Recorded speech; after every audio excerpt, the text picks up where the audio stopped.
From NBC News, this is Today with Matt Lauer and Meredith Vieira, live from Studio 1A in Rockefeller Plaza. And we're going to meet a 69-year-old man who just summited Mount Everest. We're going to find out why there ain't no mountain high enough for this record holder. But first, your local news. Just a moment. All right, then another person who's holding his head high, 69-year-old Werner Berger, who just reached the summit of Mount Everest last week. He's the oldest North American to climb the 7 highest mountains on the 7 continents. We're going to catch up with him in just a couple of minutes. Very cool. But first, but up next, the oldest man to climb the highest peaks on 7 continents. And he just conquered Mount Everest. We're going to find out what keeps him going right after this. We're back at 7:41. They say age is nothing but a number, but it's one thing to say it. It's quite another to climb the highest mountains in the world at an age when most men aren't climbing anything more difficult than out of a recliner. Literally, it's the top of the world. And with those last few steps, 69-year-old Werner Berger arrived, becoming the 2nd oldest person to reach the summit of Mount Everest. His goal, proving that growing older doesn't have to mean giving up. For Berger, Everest completed a journey that began more than 10 years ago when he started training to climb the so-called 7 summits, named for the highest points on each of the world's 7 continents. One of mountaineering's most important feats, Berger is the oldest North American to achieve it. It would have been easier to fail, definitely, but I thought on day one that I'd failed. Despite the thrill of reaching the summit, Everest's deadly peril is never far from the mind. This year, the mountain claimed 6 lives, and many survived close calls. Almost a year ago, experienced Australian climber Lincoln Hall miraculously survived overnight, alone and exposed, in an area of the mountain known as the death zone. Berger knew the risks, but he was motivated by a special promise, a wedding proposal he'd made before setting out. And now, pushing 70 years old with the 7 summits under his belt, Werner Berger is getting ready to start a new adventure as a married man. And Werner Berger is here with his fiancée, Heshy Siegel, this morning. Good morning to both of you. Nice to have you here. Good morning. She's touching your leg. I'll pat your leg, too. How you feeling? I'm feeling great. You aren't wrecked from this? I mean, it just seems like it would take months to recuperate from something like this. A little bit of exhaustion, very definitely, especially after the very long flights from Kathmandu. But I'm in good shape. Werner, there's golf, there's bridge, there's canasta, there's all kinds of things. Why are you still climbing mountains at nearly 70 years old?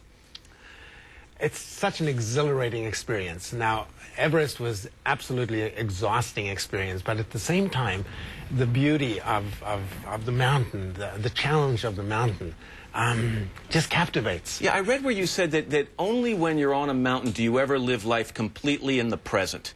Can you explain that? Yeah.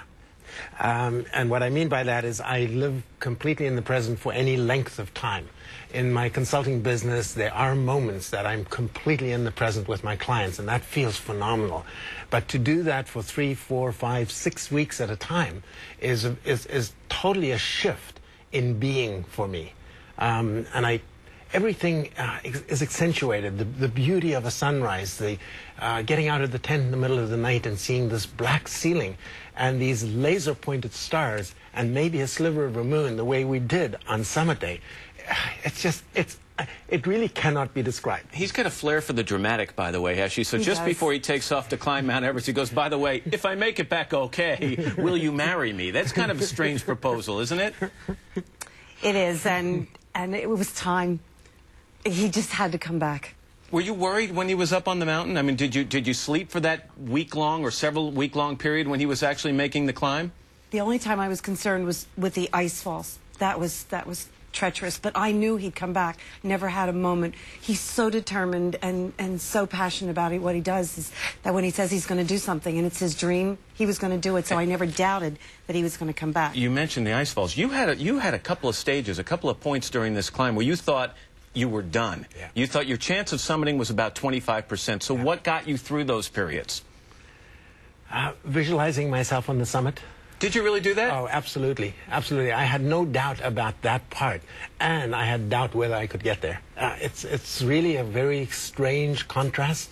Because on the one hand, there was this huge doubt. Can I, in fact, achieve this after especially going from base camp to Camp 1 through the icefall the first time?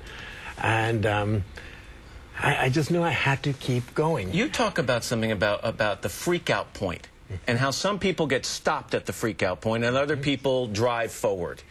But not only in mountain climbing. You kind of make that case in life as well, don't you? Yeah. Yeah, definitely. And especially in mountain climbing, a big part of overcoming that is the team. You don't want to let the team down. I don't want to turn back and say only 8 of us summited instead of 9. And especially, you know, being the oldest, you know, how can I be the one to give up? That's because the other guys suffered as well. So it's a tough mountain. The view from the summit, can you describe it? It is absolutely miraculous. But the most beautiful view that I saw was from the south summit, across the traverse, up the Hillary Step, and seeing the main summit way up there, and the sky was blue, and I knew this was the day that I'm going to be summiting Mount Everest. Something just occurred to me when I was doing the research on this. The oldest person ever to climb Mount Everest is 70. 71. 71? This year somebody succeeded. Oh, yeah. So 71. Can you do it again? Can you go in 2 years and break that record? You're squeezing his leg even harder over here. It's not going to happen. If he wants it to happen. My concern is that the age is going to keep being pushed, and I'm not aging fast enough to catch up. But you can hold the record for a little while. It's great. Hey, right now you're what, in 3rd place? Is that right? In 4th place. In 4th place? Yeah. It's an amazing Three achievement. Japanese have upstaged me. 7 highest summits on the 7 continents. It's incredible. And when are you getting married?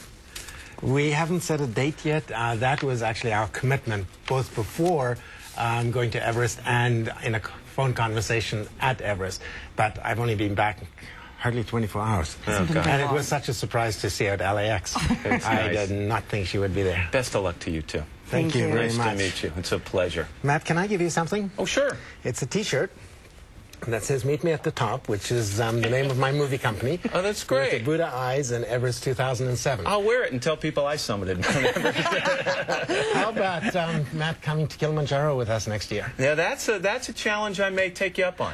I may take you up on that one. It's a wonderful climb. Let's talk And in the given your commercial shape, break. You should be okay. Thanks so much. Totally Actually, nice my meeting you. pleasure. Thank you. Thank Up you, next, from the highest highs to the lowest lows, Paris Hilton turns...